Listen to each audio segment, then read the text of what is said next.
Let's get it, y'all. Let's go, man. Welcome back to Chuck's Daily Hustle. Everybody, right now, give your boy a thumbs up, man. That's going to help out the algorithm of this video. If you're not doing it right now, at least when you hear something that you like, man, go ahead and give a thumbs up button, you guys. Also, hit the subscribe button, hit that notification bell, and when you click on that notification bell, make sure you click all, so that way you know every single time that I post on YouTube, whether it's a video or if it's actually a post to the community tab. Also, we are trying to get to 1,000 followers on Instagram. We're about 114 shy right now. Chucks_Daily Hustle. I have the links to my other social medias and fun things or fun ways to make money, easy ways to make money. We got free crypto, free stocks, all that stuff down in the description below, along with the list of supplies that I use to make my life as an independent car dealer a lot better. My jump pack, my code reader, things like that, you guys. So go down there, check that out, man. Right now, you guys, I'm at my storage lot. Here's a couple of the cars that are done and some are getting fixed and all that good stuff. You guys got the 07 Chevy Impala, we got the silver Ford Fusion, the Cadillac DeVille, the 13 Chevy Impala, a 02 Ford Focus, a 07 Hyundai Santa Fe, and we're sitting in a 2010 Ford Fusion right now, you guys. I got a little bit of time, man. I decided to come up with this series, you guys. I was trying to edit some videos the other day, and I got crazy wind coming from Minnesota right now, you guys. So it's just been terrible. The audio's been terrible. So I ended up scratching 5 videos. And I was like, dang, I'm gonna have to figure out how I'm gonna get you guys some content. And then voila, I was sitting in the car and I was like, we're gonna start a series, man. We're gonna call this Car Talk. And this is episode 1, you guys. So I'm gonna be in Car Talk, you guys. I'm going to be answering questions, the questions that you guys have had for me. I'm gonna be going over things that, you know, like a lot of things that I feel like it'll be, you know, trying to think of the word right now, beneficial for you guys. Okay, so this, obviously you already read the title, you guys. How to transition from being a like full-time employee or working for somebody and then transitioning over to being 100% self-employed. You know, I'm a car dealer, of course, but I feel like I don't really want to make this this video just based on you becoming 100% car dealer. It's going to be about all this. Is my story, man, is going to give a foundation for anybody that is trying to become an entrepreneur and they don't really know where to start, man. So make sure you guys, man, grab you a pen and piece of paper, take notes, you guys. I'm not going to like go like, hey, this is number 1 thing, this is number 2 thing. I'm gonna give you my story, man. So this is like a real life story. It doesn't get any better than this, if you ask me, man. So let's start off from the beginning, y'all. At the age of 4 years old, you guys, I started working. Yes, the age of 4 years old. I've told this story before. I started working with my mom and my stepfather at the age of 4, working for Star Tribune, Pioneer Press, and New York Times. So those are 3 newspapers, guys. It's not like the newspaper where you go out there, you on your bicycle, like, you know, what was that? Leave It to Beaver or whatever, Water Boy, and you got the newspaper and you're on your bicycle, and on Saturdays and Sundays you just throw the papers. No, we weren't doing that, man. We were in a full-size car, sometimes a big old truck, and we were you know, had thousands of papers, and yes, thousands of papers or 1,000 papers at a time, and we were throwing those papers. So I used to have to wake up in the morning, 2 o'clock, we stuff our own papers, load up the car, then start throwing it at the houses, going to the apartment buildings, all that type of stuff. So at a young age, you guys, I started working, so I understood the, you know, the benefits of money, and you know what type of, you know, tool it was. Also, the first time I got like a real taste of being like in the entrepreneurial world, that was when I decided to I had some Yu-Gi-Oh cards and some Pokemon cards. I can't really remember. I think I sold Pokemon cards, but yeah, I sold Pokemon cards before I sold Yu-Gi-Oh, because Pokemon came out before Yu-Gi-Oh, at least in the States. So I had some Pokemon cards. I loved them at first. I was using my money from the paper route to like fund my Yu-Gi or my Pokemon collection or whatever.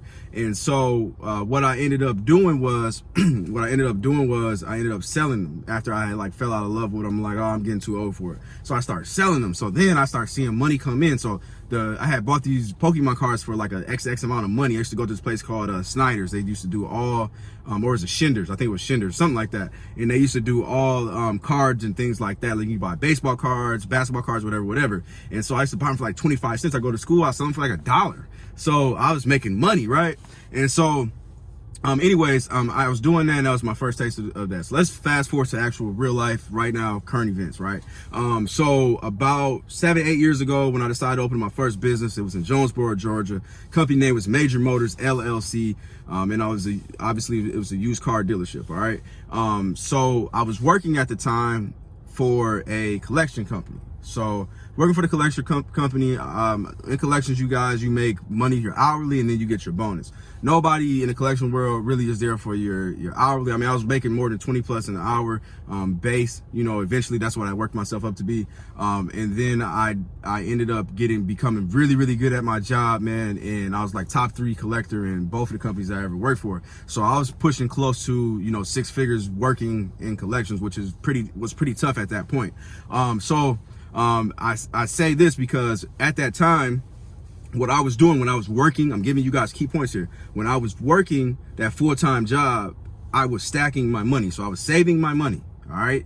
I was saving my money, and I was flipping cars on the side here and there. So I already had some type of investment, into the world and all that good stuff. So while I was doing that, I was kind of building up a portfolio, having my my assets, which is the vehicles that I have, and I was making a little bit of money, and I started seeing like, okay, I can make an extra $600 a week here if I flip 1 car a week, is what I was thinking then, right? So that was, that's great. That's a great side money. You know what I mean? So let's say $2,400 a month, selling 1 car a week, which equates to what, more than 25,000, I think $25,600, something like that. That's just on top of my head, I'm probably wrong. But anyways, that was an extra great way to make some extra money. But then I decided, hey, I'm in this collection field. This is all based on contracts. I was working for the Department of I was contracted for the department, subcontracted for the Department of Education. And then I also was subcontracted before from a place called Educational Credit Management Corporation, student loans, guys. So if you watch the news, you start seeing things, events were, coming about, and it was like, I don't think that we're going to be having a job for too long. So I said, man, I need to create a business. I need to secure something, because I don't want to lose this contract and then I have to go and work at somebody else's desk. I had got to the point where when I was working at this job, I was making a lot of money, of course, almost close, well, a lot of money for me at that time, right? Almost close to 6 figures, with I had some college education, but I dropped out, and without a degree, basically. I'm like, I'm doing pretty good, but I was like, there's no way that if they lose this contract, that I'm gonna be able to go make 6 figures somewhere else, especially doing, this. And we were on the best contract that you could have for collections at that time, in my opinion. And so I'm like, man, there's no way. I need to make sure I'm secured. So obviously, like I said, I was stacking my money, and I was stacking that money for the sole intention of a rainy day or to start a business. And so I said, man, you know what? I need to go ahead and I need to, jump on the ship, and I need to, actually pursue my dreams. And so I created, like I said, that first business, Major Motors LLC, in Jonesboro, Georgia. Now, at that time, so then I become, a 100% licensed dealer, and I say, okay, well, I'm gonna keep 5 to 7 vehicles in stock, right? And I'm gonna try to make $1,000 a car. So my goal is to sell 5 to 7 cars a month, which would total $5,000 to $7,000 a month, which would in turn be $60,000 to $84,000 a month, right? I mean a year, my bad, guys. So I was like, that's gonna be great side income, double my income. I'll be making close to, whatever, double the amount, right? And so that was my goal, right? And so then I did that for a while, man. I was burned out, man. At the time, you guys, I was doing cars, I was doing Lyft, I was doing Uber, and I was like just basically constant, man. I was probably sleeping like 6 hours a dang day, man. I'm not even gonna lie to you, man. And so I was just stacking my money, putting all my money back into the business. And then I was living like I was a poor man, because I'm making this much money, but at the same time, I don't, you know what I mean? I don't have any, I'm not using any of my money. I didn't take any vacations. I didn't do anything. It was all just pumping all this stuff into this business. You know what I mean? And so anyways, I made some bad mistakes. I ended up and you're probably gonna lose a little money in the beginning, so you should be conscious of that, guys. So you know, sometimes I would be buying bad cars. I would be risking things, trying to, you know, do things. Mechanics would quit. Just bad things were happening, you know. I had my own personal debt as well, which I was trying to pay off from years before, get my credit right. So, you know, I was just basically pumping all that money into bills that I had from years before, you know, into the business, and just trying to build some type of equity for myself, and, you know, build these assets for myself as well, right? And so in the midst of all of this, pumping all this money into myself, into the business, I ended up maybe 6 months to a year after that, I ended up taking another leap of faith and then creating Major Motors Automotive Group, which is in the state of Minnesota, Ramsey, Minnesota, you guys. And I've been full-fledged from there. So I just got rid of the Georgia location maybe 2 to 3 years ago. And that was Major Motors LLC, and I've been full-fledged in the state of Minnesota. So now I'm still on the same grind, still doing my thing, right? I'm still putting all this money into the business, still trying to, you know, make my way, right? And the things that I was preparing myself for ended up saving me. And I'm gonna tell you how, man. We lost our contract at my close to 6-figure job that I didn't have any stake in, that I didn't control. We lost it, and one day they said, hey, you guys' contract is gonna end. And so everybody lost their job, okay? And so that happened.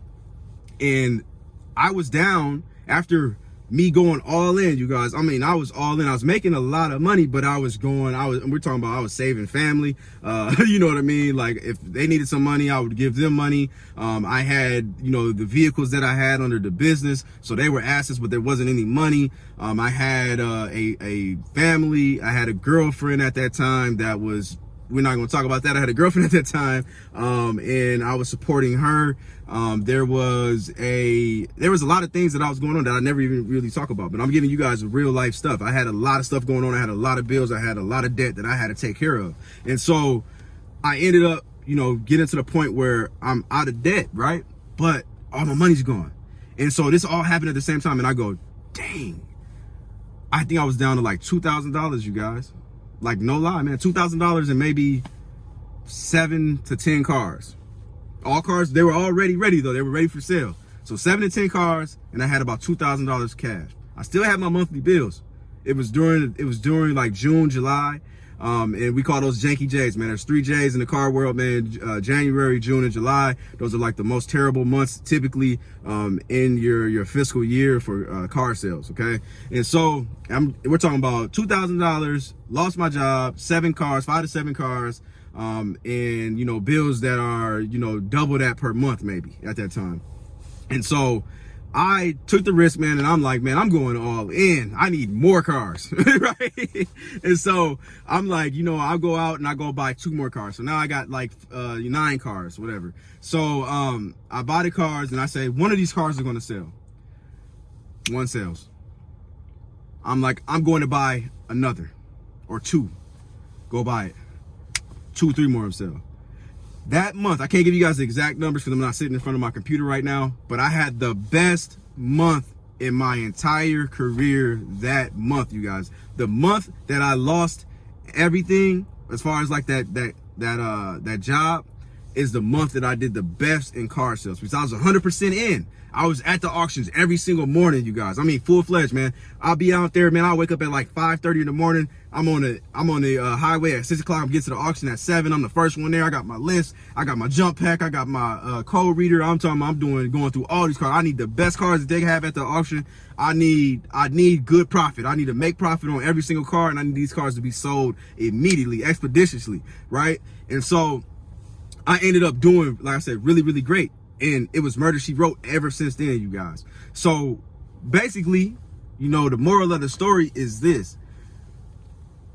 If you are wanting to go from working for somebody to working for yourself, create you a plan and then actually execute. When I say create a plan, that means create a smart plan.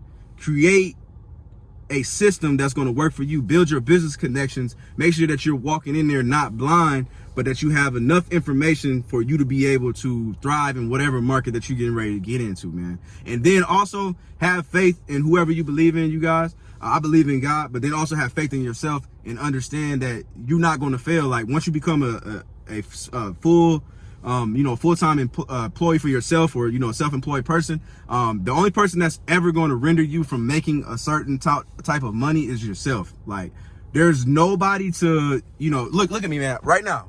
There's nobody here but me right now. You know what I mean? Besides the people that's working up in there. You know what I mean? So the only person that's going to render me from working is going to be myself. The only person that's going to render my income from me being self-employed is going to be myself. So if you get up every day, man, you do the best that you can do. You do everything that you're supposed to do. You're going to do great, man. And so like, I hope that story, help somebody out, man. If you guys got any type of, feedback, man, go ahead and leave it in the comments. If you guys like the video, make sure you give a thumbs up. If you got any suggestions, or if you guys want some questions or some other type of stories from me, man, go ahead and comment below, and I will see you guys on the next one. I'm out. Peace.